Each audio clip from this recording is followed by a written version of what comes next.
Welcome back to Martins and More. My name's Maury Rutch. And I'm Spoon Phillips. And this episode is brought to you by our Patreon members.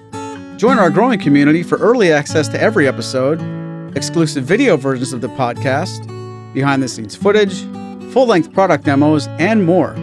We appreciate you. How we doing today, Spoon?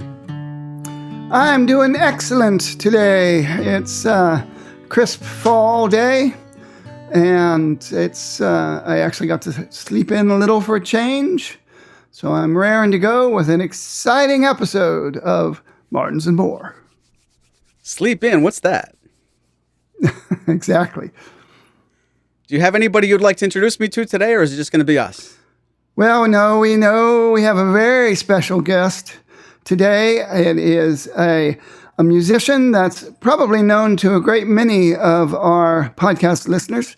And so we could bring him in without any introduction, but I'll introduce him anyway. It is the very talented journeyman guitarist, Craig Thatcher. He's in the building!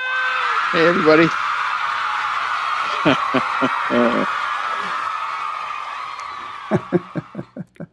Now that is a catch. It's good to have you, Craig. How you doing today? Oh, I'm doing great. Thank you very much for having me on board. Where did I see you before? Yeah, exactly. Well, we've seen him all over the place. And I noticed, on your own website, in your bio, you do mention a short list of some of the serious musicians that you have collaborated with over the years or appeared on bills with, and many, big-name celebrity musicians people would know about. And you also mention your association that developed with the Martin Guitar Company that we'll be diving into. And yet, you remain an international man of mystery, because it it fails to mention where you're from, where were you born, where'd you grow up, or anything about your early days of how you got bit with the blues bug and the guitar bug. Well, I used to have a bio that had all that stuff in it, but it just got too long. So, I'm actually from Quakertown, Pennsylvania. And I was born in 1956. And of course, that was a rock and roll year. I think big year for Elvis. So my father, I'm sure, was listening to Elvis. And as I grew up, in the early 60s, I have a brother who was 6 years older than me. So he would bring home the latest 45s. My parents were into like show tunes. And my dad liked country, and he liked Elvis a whole lot, anything like that. But as I learned later on, a lot of the songs that he used to sing to me when I was a kid, my brothers and I, were Hank Williams songs. I'm not sure where he heard that, but he's from Hellertown, Pennsylvania, not too terribly far from here, outside of the Lehigh Valley. Apparently he was a Hank Williams fan. So I grew up listening to all sorts of music. My mom would play piano. My father would sing. He had a brilliant, deep, rich voice. And my brother brought home all these records, Roy Orbison, Trini Lopez, you name it. A lot of the, not so much in the blues, but the popular stuff. And then, of course, if we fast forward to 1964, all the Beatles stuff started coming home. And that's what really got it for me when we watched, along with millions of others, when we watched in that February, that cold February night, the Ed Sullivan Show, on a little black and white television set. I thought, wow, what a job. Yeah, I barely remember that one. I think I was 4. I wasn't even 4, actually, for the first show. But my whole family watched it as well. But when did you pick up a guitar for the first time in any real way? Well, my dad had a guitar that he got when he was 8 years old. As a matter of fact, I have a picture out in the other room here in our living room, a sepia tone picture from 1933, where he's holding his guitar with my grandparents and his aunt. It wasn't a Martin. It wasn't a. They couldn't afford a Martin back then. Depression times, and father was a railroad worker, and I mean, my grandfather was a railroad worker, and my dad would end up being a railroad worker for the Bethlehem Steel, but of course he was only 8 years old at this time. And that guitar is the guitar that I had to start on. Now, an interesting fact, my father was left-handed, but he did play the guitar right-handed, but he wrote and did everything else left-handed. So when he would play the cowboy chords, he only played in the money frets, first three frets, and strumming chords. But in '68, after viewing the Beatles on Ed Sullivan, I started taking guitar lessons on that guitar. And that's what I had to stay with, that acoustic guitar, which had high action, was not easy for a little kid to play, but they wanted to make sure that I was really serious about it before they would invest in anything else. So I spent a good 2.5, 3 years on that guitar. Wow. Kind of like a gym workout when you're doing those high frets when you're young. Yeah, absolutely. Build up my fingers. How long was it before you actually landed on your first Martin guitar, or is that later in the story? It's much later. It's much later. I was promised a Martin guitar at a very early age. You do well in school, keep your nose clean, as my father used to say, and we'll get you a Martin guitar.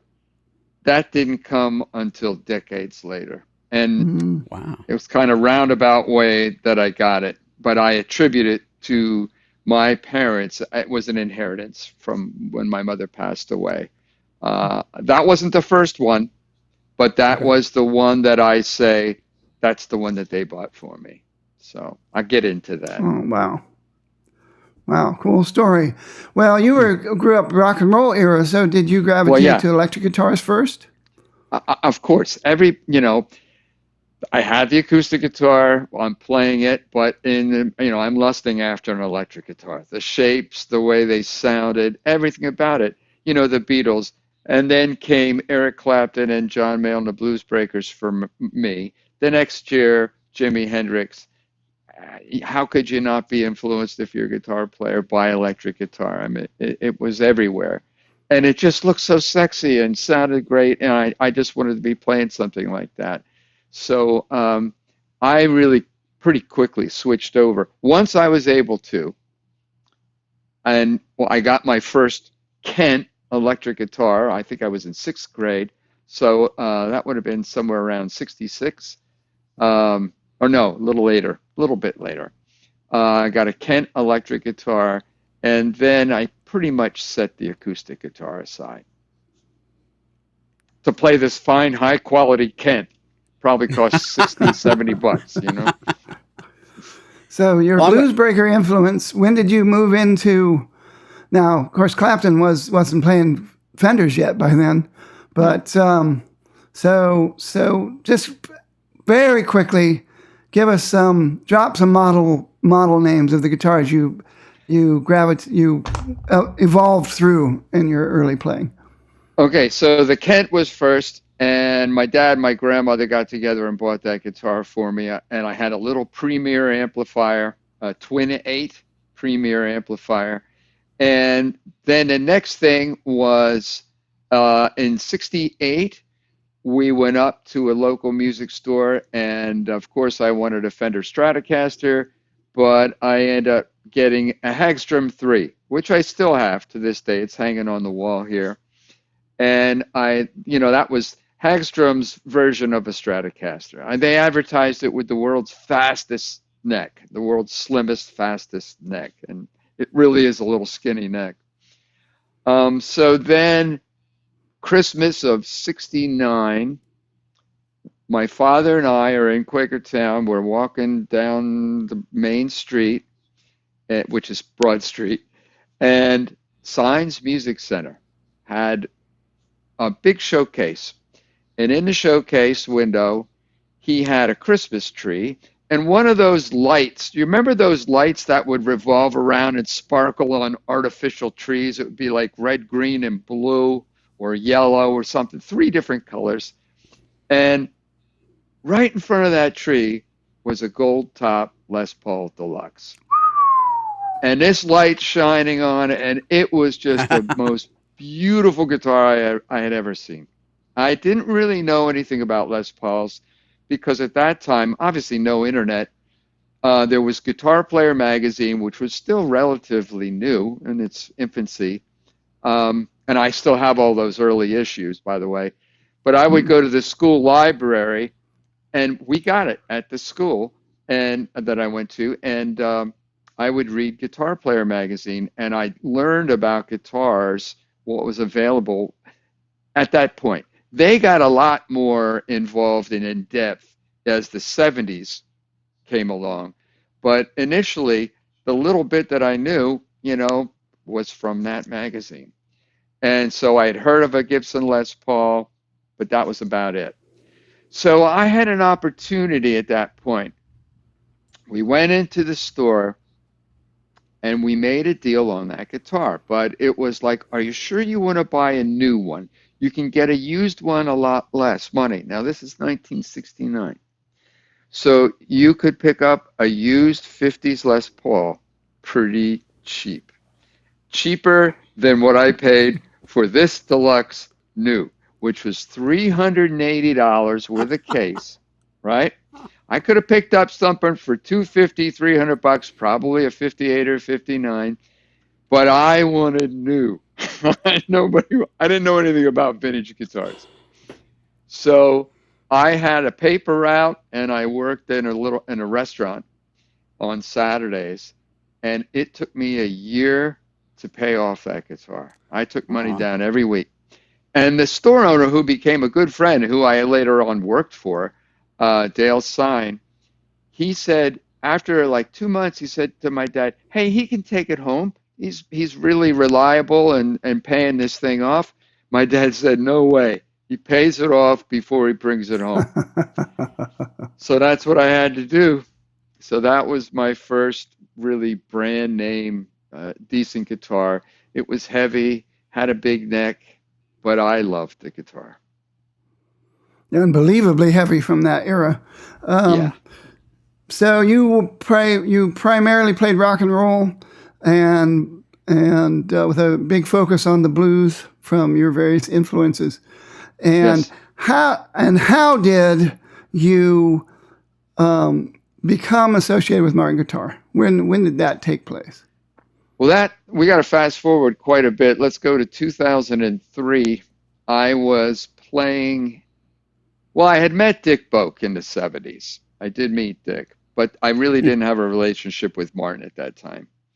Fast forward 2003. I'm playing at a little Italian restaurant in Coopersburg, Pennsylvania, on Wednesday nights.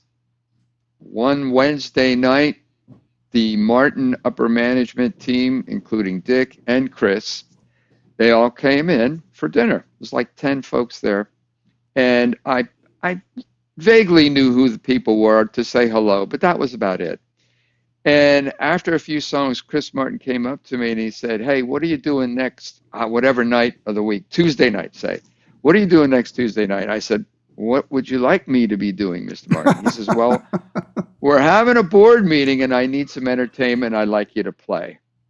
And little did I know at that time, of course I did it, but little did I know that was the opening for me, my association with Martin guitar. So you passed the audition. I guess I did, yeah. Would you agree it's always easier to pass the audition when you don't think it's an audition? Exactly. Nerves weren't there. I'm just doing my regular routine thing. I had started doing acoustic solo and duo gigs back in the early 90s. I was just doing, because we were working 6 and 7 nights a week. I mean, the band had Sunday nights, steady Sundays. We had steady Tuesday night work. Of course, Wednesday was a given, but Tuesdays and Sundays we had, as the Brits would say, we had residencies at several places, just a regular gig, Wow, cool. So then I supplemented that with a Monday night, a regular Monday night gig at the Peppercorn Pub again, right on Route 309 in Quakertown, in Coopersburg, which the place is no longer there. They've raised it. It's now a Wawa or something. And I had that as a Monday night thing. And it's like, the owner had asked me, did you ever think of doing this? And it's like, well, no, I hadn't, thought of just going out with an acoustic guitar and playing, but I'll do it, for $100, man, on a Monday night. Yeah, I'll do that. So that's when I really started. I was still playing it like strumming and playing like I play on an electric on the acoustic, if you know what I'm talking about. I was just kind of transferring that. I didn't approach it like an acoustic guitar yet. That came later. A lot of people started out that way that came from an electric guitar background, which is one of the reasons they used to complain about the big fat market necks in those days. But the first time I heard your name, Dick was talking about you. This goes back many years, but he referred to you as the world's only sanctioned Eric Clapton tribute act, and which was very impressive. And he was saying it, he was very impressed by that himself. And when did that start, and how long was that your main sort of thrust? Well, I don't know if it was the world's only, but Dick, what we did is I wanted to start doing shows in better venues, theaters, performing arts centers, because I had worked with certain artists that we did those types of events, and I spent so many years in bars, and nothing wrong with that at all. I mean, it's a great way to get going and get started. But after a while, the hours, when we used to start at 10 o'clock and go till 2, or if you're down at the shore, go till 5 in the morning or 6 in the morning, I was just getting tired. I was just getting tired of that sort of thing. And I wanted to move on. And I ran into an attorney, Seth Weber. He was a USDA, and really awesome guy. And he said, "Hi, I'd like to help you with your career." Had nothing to do with music, but he said to me, "I'd like to help you with your career." I said, "Well, what can we do?" He says, "Well, are there places you'd like to play that you're not?" And I put a list of about half a dozen theaters down.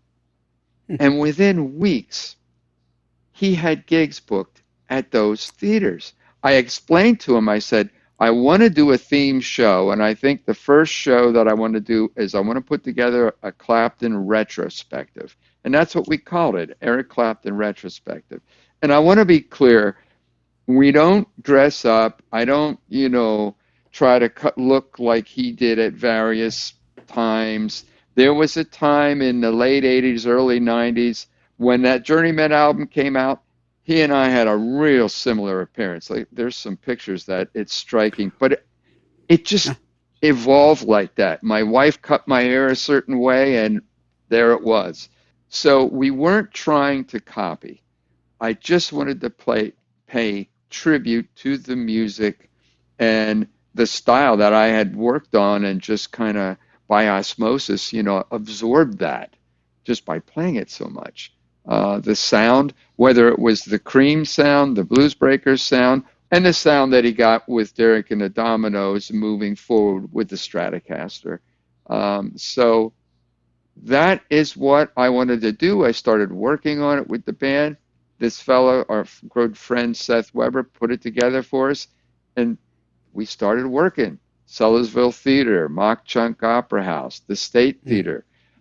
We ended up doing the Music Fest in Bethlehem. I started there in 1989, and we're still doing it today. I just finished my 35th year. Wow. 2010, I believe it was, is when the cafe actually opened up. And we were the first, Steve Miller was the first private event there. We were the first public event in I'm sure it was 2010. And we've done dozens of events there since then. But that was another showcase room that I wanted to work with our theme shows. So again, the first one being the Clapton show. So that's what we still do it today. We still, not as frequently as we had been doing it, but we still do the show today.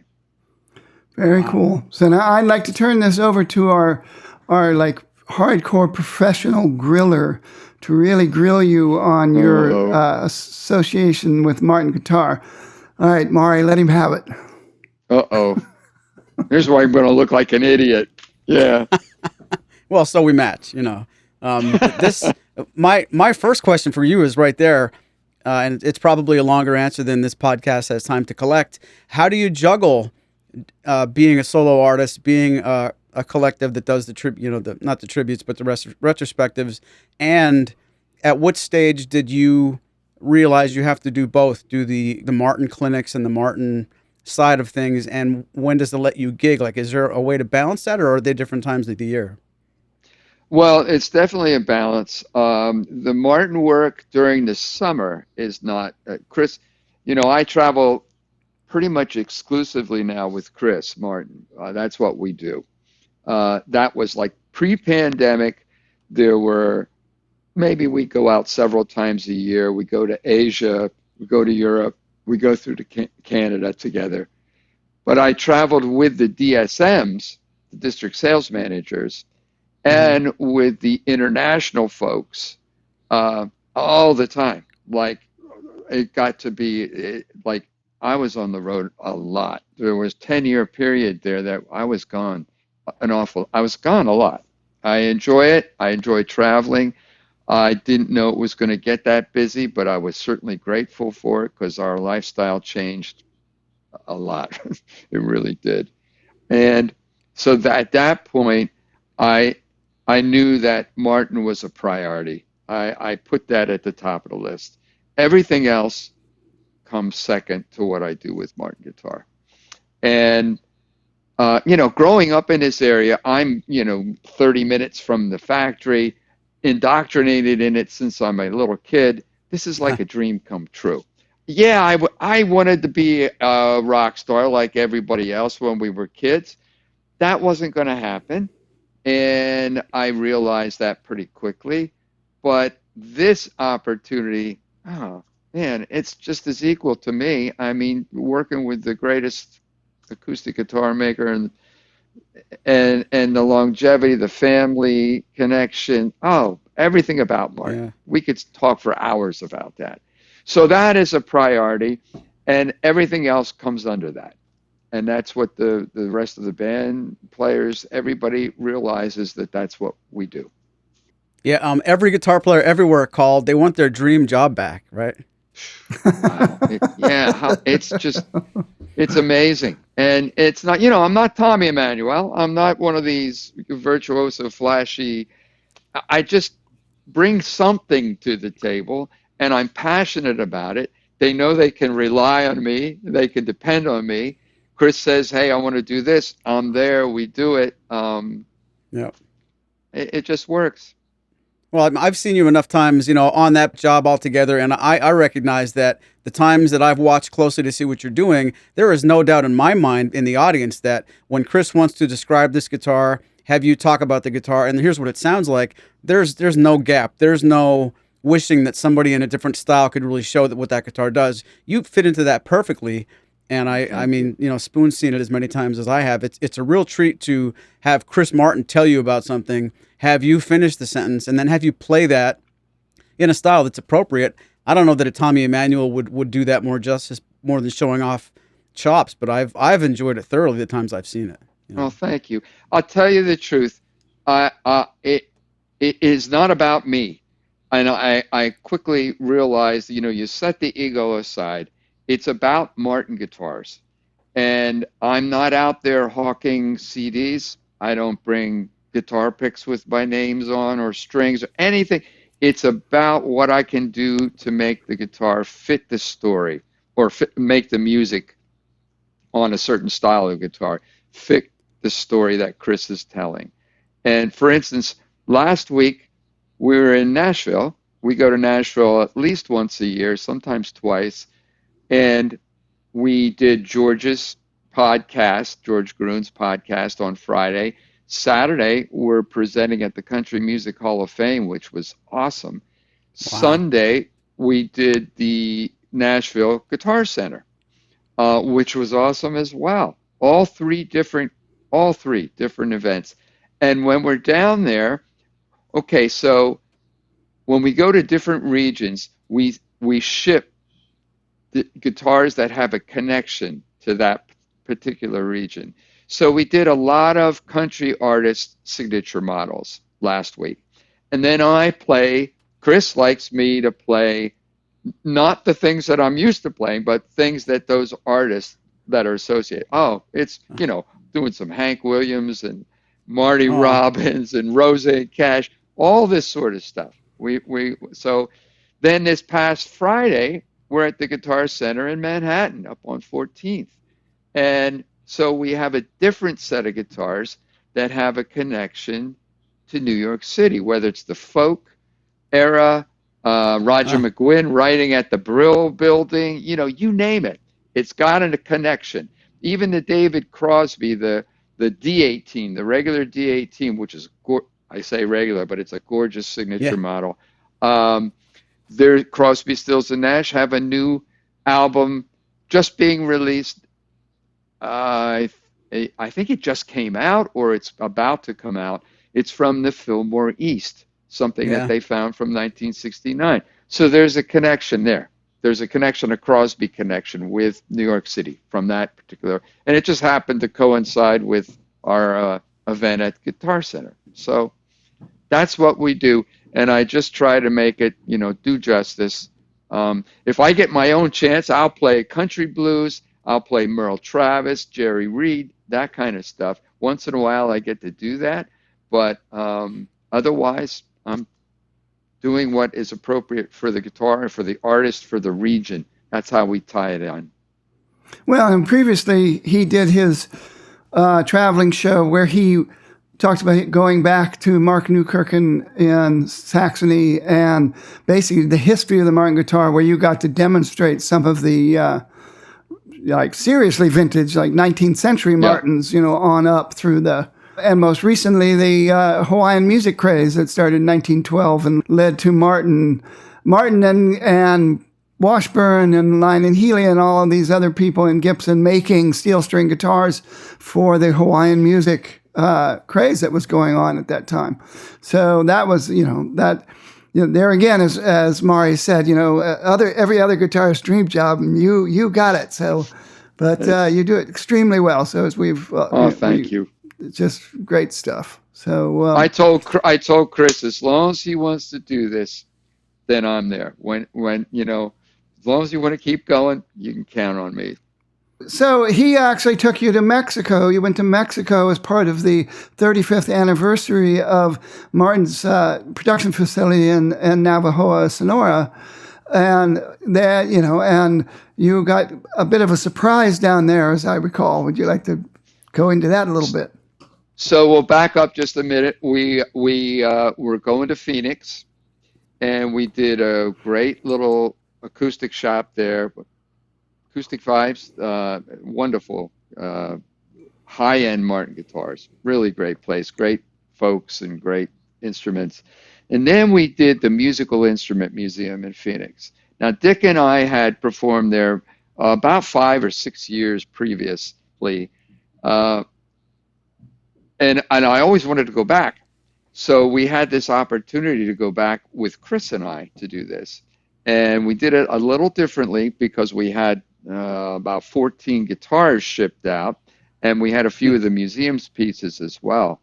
So that, if you've not been to the Musical Instrument Museum, you're missing something. It's really, no matter what brand guitar you really like, they're all there. And the history of them, the museum has stringed instruments from all over the world, dating way back in history. And a lot of the major manufacturers, Martin, Gibson, Fender, has displays set up. Like Martin, Dick went out and set up like a workshop area. So it looks like the original tooling from Martin's early time period It's all set up there. It looks like it's a workshop where they're building Martin guitars from, the Huh. the 18th century, 19th century. So that is a real experience. And the acoustics in the room, the presentation room, holds about 300 people. It's stadium seating. The acoustics are phenomenal. An acoustic guitar sounds like just magical in that room. It's gorgeous. So then we went down to Navajo. And I had been in Navajo before. Kit and I were there in 2019. And it was, place blew my mind. The first I saw it, I thought, oh my gosh, this is Martin South. It's just people have an impression like, what is it primitive? No. This is a really beautiful, full service factory with passionate people, just as passionate as the folks are anywhere else in the world about Martin guitars. And they know what they're doing. They've celebrated this year their 35th anniversary. Martin first went down with the strings. That's where all the strings were set up. Still making all the strings there. And now building some really fine guitars. And I picked wood as Chris was picking wood for his, celebrating or commemorating his 50th year at Martin. And I thought, well, it'd be cool to just build maybe a custom shop guitar, because they don't really have a custom shop. So I thought, well, maybe if I just pick this wood, I'll get a one-off, which I will purchase, and that's what we're going to do. So I'm picking this wood, and Chris is looking around, and he comes up to him, he says, how would you like to have an artist model? I'm like, what? Through the years, different people have asked me this, and I'm going, oh yeah, right. I deserve an art. No. That's for that's for Eric Clapton and David Gilmour and all these people, Joan Baez. But he says, you're international. You travel. You've done a lot of work over the years with Martin. You deserve a Martin guitar. And then he talked about Diane, who he had before, or, who he used to travel with. And she got one at one point, at one stage of her career. She got one. She said, it's just like that. It's Ponzio? Like, okay. Yes, Diane Ponzio. Yeah. I knew her. I haven't seen her in a long time, but I did know her the last 2 years that she had done things with Martin. So she had an artist model. So now I have one, and it's still, I don't think it's sunk in completely. I pick this guitar up and I go like, oh my goodness, this is my model, and I'm just so honored and thrilled to have this guitar. Well deserved, though. Yeah. Oh, thank you very much. I designed the whole thing. They let me put it all together, pick the wood, the binding. It was a funny thing when you talked about, you don't put a herringbone on mahogany. Well, this is all sapele, back, top, sides, and I have herringbone trim, and it looks really, really cool. That's gorgeous. I have I picked an antique white binding too. So you got that the herringbone is like the purfling, and then the binding antique white. It offsets it against it just worked. It really worked. It's like a beautiful cherry. It's like basically natural sapele color, but very sort of cherry mahogany hue to it. Yes. So take us through some of the specs. Let's say you're writing a letter to somebody who doesn't know anything about the guitar. Tell our listeners about this very cool guitar. Well, it's a triple O size guitar, because that's my most comfortable playing guitar. I really like the size of a triple O. I like the silence. I like the balance. I like the way they record. It's just the guitar, my go-to size. And as I said, top, sides, and back are sapele, all highly figured. This is not the typical looking striped sapele, which there's nothing wrong with that either. But we picked really figured wood for this, so you'll see it. The sides and the back are kind of flamey, and it's just it's just really unusual. And I got to tell you something. Our wood buyer, Bert Germick, he sent me a picture of the actual tree in Africa where the wood for this guitar came from. It's 11 feet in diameter. It's about 240 feet tall. Whoa. And they guesstimated at about 500 years old. When they bought the lumber, I don't know the proper way to say that. When they purchased this in Africa, then they had it shipped, I believe, to Spain, where they actually cut it into lumber. That's when they saw that the wood was flamed and not the regular straight sapele. So, in other words, when they bought it, they didn't realize that it had this flame to it. Wow. So I don't know if the entire tree was like that, but a good number, they've got a lot of sets of wood of this highly figured sapele out of that tree. So that's where this came from. I just thought that was a cool story. And having the picture of the tree where the wood it's just kind of mind-blowing, you know. But we picked ebony. I wanted to go with ebony for the fingerboard, and we did the head plate and the bridge in ebony, but it's not the black ebony. It's the striped ebony. So each guitar is slightly different. The striping, the figure in the fingerboard is going to be a little different because no two pieces are the same. And as I said, it's not dyed, so it doesn't look black. It's got a really cool look, which ties in with the color on the top of the guitar, which the top of the guitar is gloss, but the back and sides are satin finish. The top of the photos I saw of the one that you actually play, it looks even more figured than the back and sides. Are they doing that on purpose? Yeah, I believe so. I think we kept the really coolest figuring for the top. But once you add the lacquer to that, it makes it pop. It makes it almost 3D effect that you get by looking at it. You know, I like the sound of guitars that don't have a finish on like that. They all have some sort of finish, but I do also like completely matte finish guitars. I think they have a very nice sound. I think the wood breathes nicely, and they have a great tone too.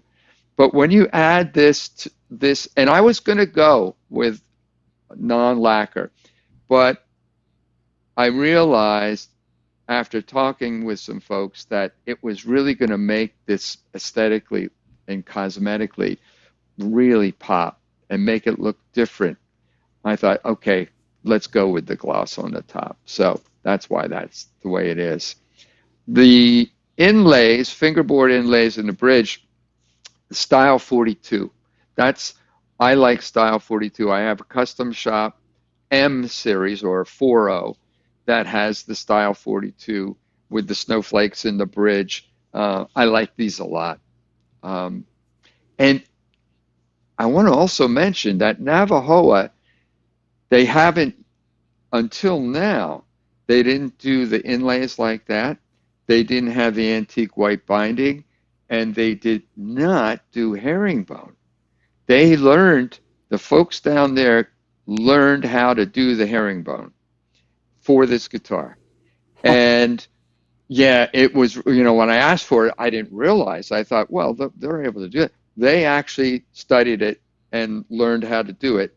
And when I got the prototype, it was perfect. They did a perfect job. You would have thought they've been doing herringbone for years. That's what the first appearance to me. It was like, wow, this is just something these guys are doing. And now they are.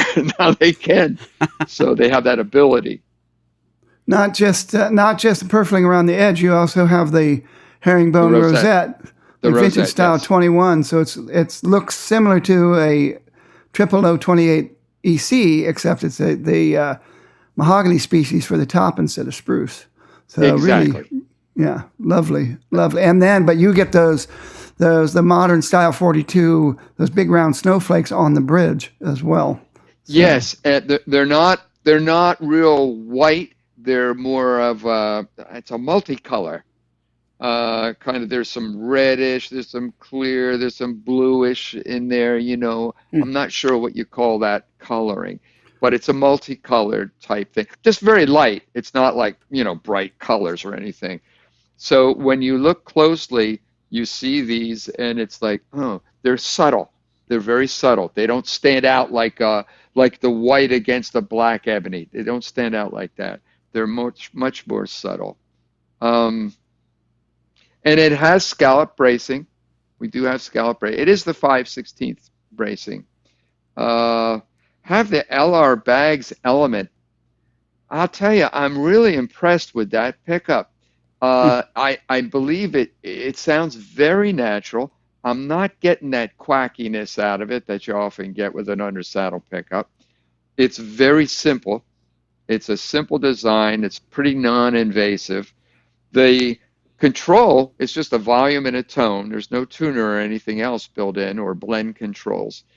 But the little control housing is a brown color, fits right inside the sound hole. And when you look at the front of the guitar, it's almost invisible. It's like it blends in so well. And I hadn't thought of that, but it's just when I saw it, it's like, oh, wow, that really blends in perfectly. So I like aesthetically, I like the way it matches with the guitar. Yeah, it works very well with the faux tortoiseshell pickguard as well. So Oh, yeah. it looks like it belongs on the guitar. Yes, it does. It does look like that. And is it fair to say So- that almost all of your playing is with a thumb pick or fingernails? Not all. A lot of it is, yeah, a lot. But I do some strumming too, like especially if I'm when we do the band, we do a quartet where I stick with the acoustic guitar. I don't go electric, so it'll be guitar, bass, drums, keyboards. I will then I do use the pick on a lot of that music. When I'm doing solo or duo, yeah, then primarily I will do a thumb pick. And I got a weird style that maybe I picked up from Freddie King or Doc Watson. I don't know. It's a thumb pick and one finger pick. Yorma uses all his fingers with metal picks, and I tried that. I couldn't get used to that. But I do like this, and I do use my fingers along with it too. So I'm not completely like Merle Travis, using just the index and the thumb. I do use my other fingers, but on this finger, I don't know, it's kind of like protection because that nail for me wears down so quickly. And if I have a finger pick on that, it helps to make it stand out a little more. So that's what I just do with that. Are you using a steel finger pick? I am. I tried some plastic ones. I just like the steel. I like the way they fit and feel a little better. So I do stick with that. It's strange because I always think of EQing a guitar with bare finger pads or with bright fingernails or with finger picks. You have to basically deal with it all because you've got a combination. Yeah, there is a combination of things going on. And I do, and I must say that this guitar records really well.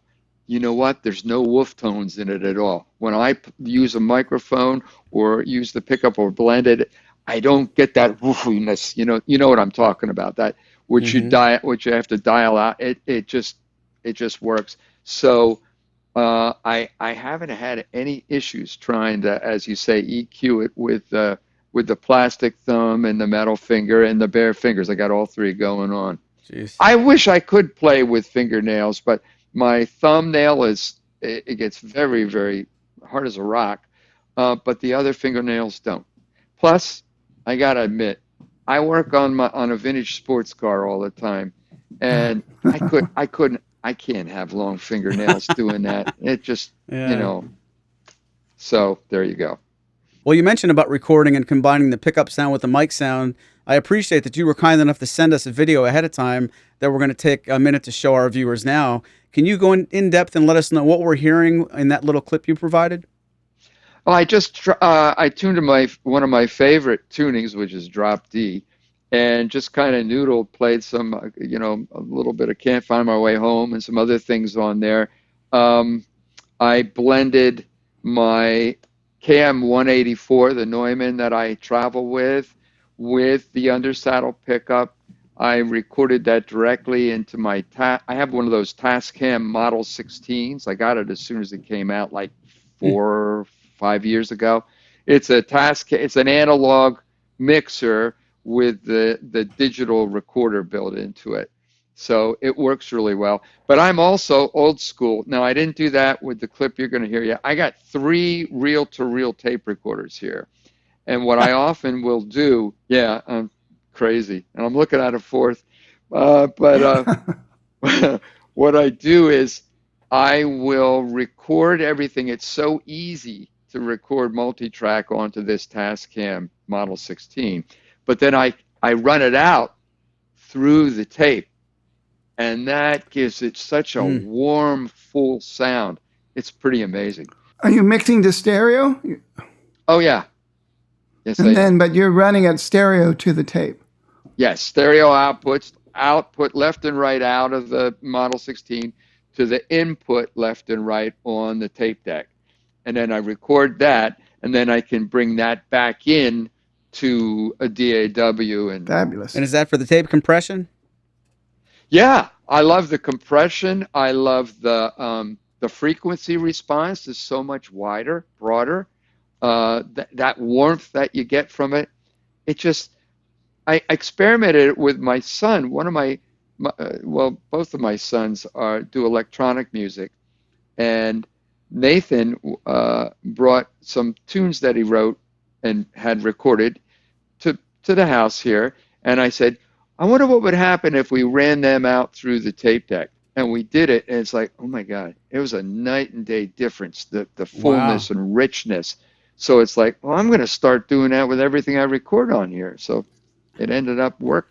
And I know they make plugins, that simulate this, but I don't use plugins, and I just have the real analog machines. So I just do it. You have the real. Yeah, the real. Let's roll the clip. It's the new Martin guitar 0011E, Craig Thatcher.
That's beautiful.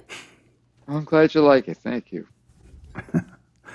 Well, there's the old saying when somebody buys a solid wood guitar that's the worst it's ever going to sound. It's only going to sound better and better. Right. But hardwood tops take a lot longer than spruce tops to break in, but that already sounds so full, and yet, like you said, balanced, really balanced across the strings. It's very balanced, and I've been playing it. I noticed. So we released it. It's been not quite a month, and and I've been really playing it a lot because I know what you have to do to get the top moving and get everything working together. So yeah, I'm anxious to see what it's like a year from now, after a lot of playing and a lot of gigging. I really haven't had an opportunity to gig with it yet because we've been traveling with everything else, the other events that we're doing. So I really haven't had an opportunity, but I will, because from here on out through December, there's so much going on. So I'll be playing it a lot. Not that I don't believe you, but I'm going to have to find one of those gigs and be in your audience to see if you're telling the truth. Oh, please. There's Christmas. We do holiday events. They're always like with the 8-9-piece band. And I've been doing these for 25 years. So we'll be at Mock Chunk Opera House, the Sellersville Theater, the Allentown 19th Street Theater, and then we do the Methodist Church in Quakertown, which is huge. It's a really beautiful. We used to do the Church of the Nativity, I think they call that, the big cathedral-like place in Bethlehem. Oh my gosh, that place is. It's like a European cathedral inside with tall and big high ceilings. It's just gorgeous. Well, a lot of stone. We've recorded in there as well, but we don't do that one anymore. But yeah, so I have a number of these things coming up. I'll be using it quite a bit. Well, Mock Chunk Opera House is in my backyard, so great. I'll be there. Oh, well, let me know, and I'll get you guys. I can get you guys. I'll comp your tickets. Oh man, yes. Just you guys, not everybody. I can't do everyone. But you heard it here. Well, that sounds like about 20 gigs, don't you think, Maury? I think we're setting up our guest for a special 20 questions game. This is the game where normally one of us, either the smart guy who is Maury or the wise guy who's Spoon, thinks up a Martin guitar, and then they let the other one know they're ready to go, and the other one gets 20 questions trying to guess what Martin guitar that's available in the world today is available for sale out there, and you get up to 3 guesses. We're going to double team on Craig. He's going to think up a Martin guitar that's available. He's going to think up a Martin model, and we're going to try to guess which one it is. So pick a Martin guitar model that you know is in the catalog and out there in the world, and let us know when you're ready. I have it in mind. 20 questions on the clock, and go. Is this guitar made in Nazareth, Pennsylvania? Yes. Is this guitar built with the Dreadnought body size? No. Does this guitar have pearl anywhere on the top? No pearl. Is this guitar a long scale guitar? No. Does it have a mahogany top? No. Does this guitar have rosewood back and sides? No. Ooh. Does it have mahogany back and sides? No. I think I might know what it is. Does this guitar have koa back and sides? Yes. Has this guitar been in the catalog longer than 1 year? No. Ding, ding, ding, ding, ding. Is this guitar associated with Hawaiian music? Yeah, yes. Is this guitar the Martin HG 28 Oahu? Yes, it is.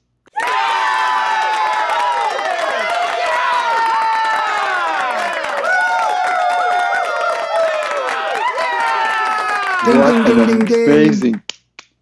Very good. You guys did really well. Not really, because I just picked that one last week and stumped Maury with it. Well, when you said a dreadnought shape, I almost said yes, but it's not Not traditional dreadnought shape. No, and the whole thing's only the size of a L00, so it's only, or double OL as they call them at Martin. So yeah, so that was a great choice though. They're very cool guitars, as you well know.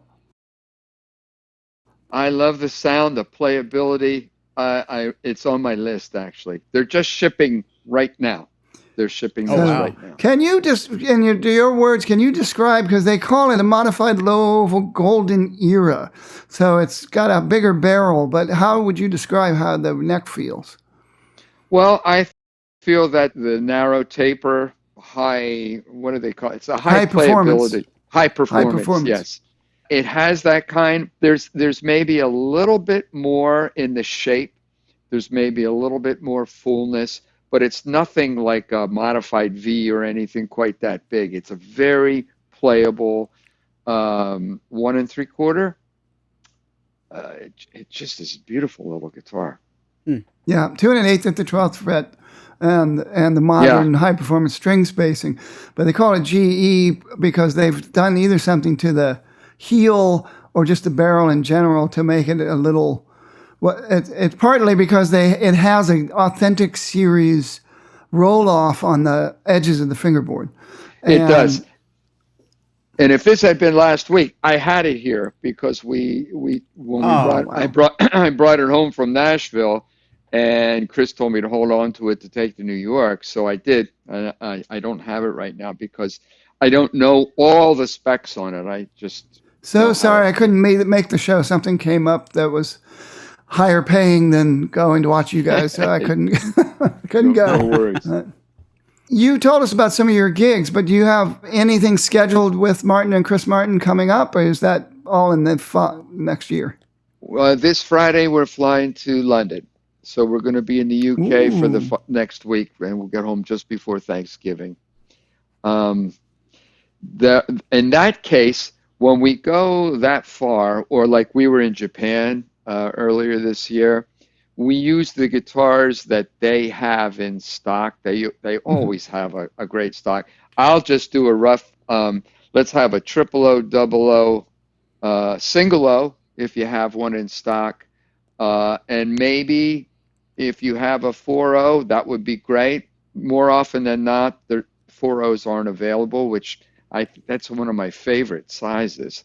I wish they were more prevalent and more people like them. I think they just have to play them and get used to them. There's a little more low end than a triple O, and it's also long scale where the triple O is short scale. So you get a little more snap, a little more projection with the sound. But they sound more like a triple O, I think, than they do even a quarter-inch OM and especially even a dreadnought or jumbo. Yeah. Right, and they have the triple O depth, so that's one of my biggest things that I like the most. Talking about the body depth, not the depth of the voice. Arm, the depth of the body is much closer to a triple O than it is a dreadnought. It's not. So if you like triple O's and you want a little more of everything, the 4.0 is a good one. We do have European listeners. Are you going to be at Hank's on Denmark Street? Is that where you guys go? I don't have the schedule yet. We went to Denmark Street before. I loved it. It was great. I love the history. But unfortunately, I don't have my schedule yet as far as where we're going. I just know that we're flying on Friday. I did want to tell you about one guitar. We had a size 5 45. We took it down to Country Music Hall of Fame, and it is a one-off guitar, the only size 5 in the 45 style that was ever made, and Martin has it. It's from 1921. The reason we took it to the Country Music Hall of Fame is because Marty Robbins was well known for playing a size 5 guitar. So we actually had that, and I did a Marty Robbins song on this guitar. But it's a dark top. You should see it. It's a really, really cool guitar. And it's set up and play. We have currently silk and steel strings on it. So they're not gut strings. strings, but the silk and steel, a little less tension on that, you know. Mm-hmm. I would like to hear how it responds with steel strings, because George had a 518 in stock that he had from roughly the same era. No ornamentation, but he did have steel strings. And you know, they're tuned a third higher.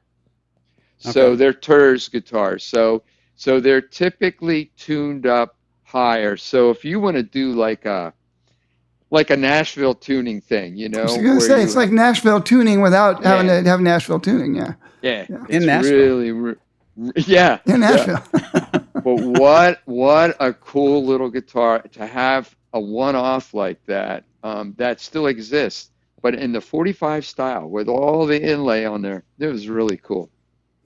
Wow. Priceless. Yeah, I just wanted to mention that. Yeah, and I wanted to mention one other guitar. I don't have a huge collection anymore, but at times I've had a fair number of guitars.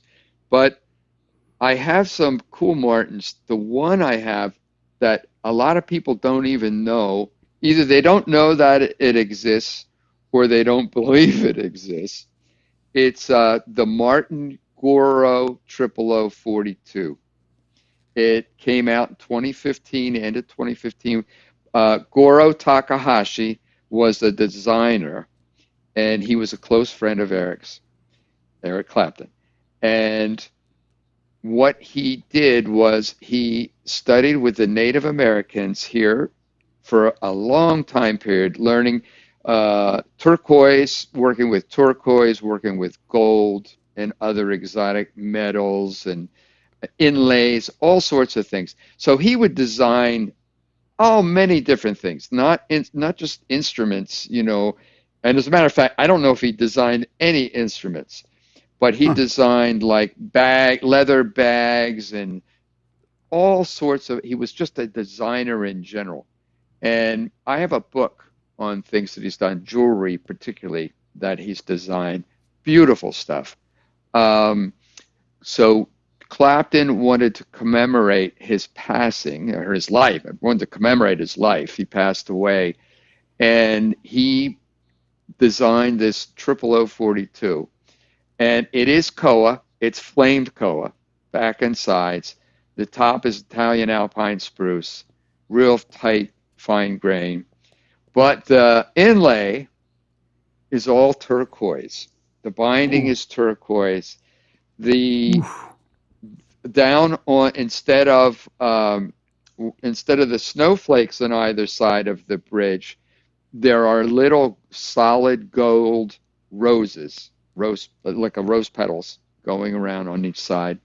And then on the headstock, on the front, you see Goro's symbol in gold dust, like gold dust that's been covered. Wow. He had a specific symbol. And then on the back of the headstock, like they used to say that in the late 19th century Martins, where it was stamped on the back, that's where it's stamped Martin on this one. It's a really cool guitar. Amazing. It's one that I don't really take out because I tend to really beat up guitars when I'm playing them all the time. This one I've kept really neat, but boy, is it a cool guitar. Would there be a chance you could share a picture with us later offline?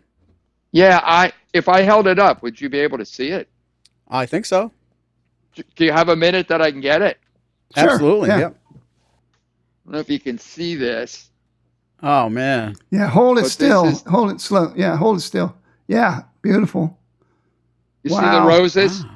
Yeah. Wow. Can you see the head here at the headstock? Now, see, and that's vintage style 42. Oh, that's style Yes. 40, actually. Vintage style 40 markers. Very cool. It's a 00042 guitar with the other style. Yes. Yeah, inlays. old style. Do you see that Gorgeous. symbol on the top? I do. Like a dove. That's and then this is, look at that. Look at that ceiling fan. That's the koa. Yeah, gorgeous. That's pretty. Gorgeous. I'm teasing. Yeah, I'm teasing. It really reflects everything. Yeah, I can't get it to where it doesn't reflect. Is that a Koa ceiling fan? I'm just kidding. Yeah. So Amazing. inside, there's a picture of Goro and a picture of Goro and Eric. And then Chris signed it, Dick signed it, and Hiroshi Fujiwara, who is another designer who helped in this whole guitar too, another Japanese designer who has done some work for Martin before. All three of them signed the label, but it's a pretty unique guitar. They made 39 of these. Wow. And this is number 7. Wow. Lucky 7. Beautiful. I Yeah, thought your lucky 7. D35 David Gilmour was an amazing guitar, but You want to see that? You want to see that one? well, I'd like to see it. Yeah, I'd like to play it, but yeah. So I was doing a Martin video in the museum, and they gave me this guitar to play. I mean, I play a lot of dreadnoughts when we do the events, but I hadn't owned a dreadnought in 20 years. And I played one chord on this guitar, and it's like, oh, can I buy one of these? And it's the David Gilmour D35. Wow. But That what they did sold with the out Gilmour before it was even known about, really. It just went poop. Yeah. It's just gone. Yeah. And it's sinker mahogany. So you think about it, the wood, the trees were probably 100 years old when they cut them down, and then they were under the water, the logs were under the water for another 100 years. So it's really old wood, reclaimed, some of the logs would be chained together when they cut them down, go into the sawmill, and certain logs sank. And they reclaimed them, and it's an Adirondack top, and it has the beautiful herring binding, and it's just a big, rich sounding D35 out of mahogany. I don't know that there ever was a D35 with mahogany. There always been rosewood, to my knowledge. Yeah. So Wow. it's pretty unique. There's nice. a couple. Awesome. Well, I can't thank you enough for spending all this time with us, Craig. This has been a really great episode, and Thank you.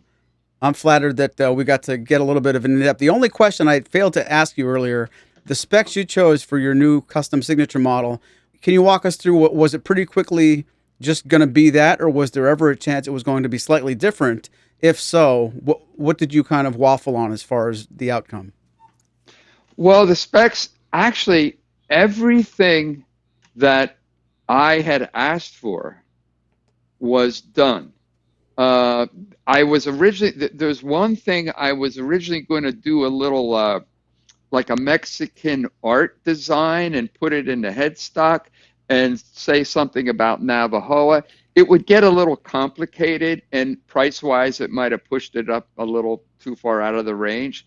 So what they did is they inside where the label is, there's a little silver commemorative emblem commemorating Navajoa's 35th anniversary. So that's in there, and we didn't put it on the top. That's the only thing that we changed from the specs. Everything else I asked for was done. I forgot to ask you about the manatees. When Martin does signature model guitars, the artists pick a beneficiary. So in other words, you don't get royalties from the guitar. Somebody else does. So in my case, I have affinity for manatees.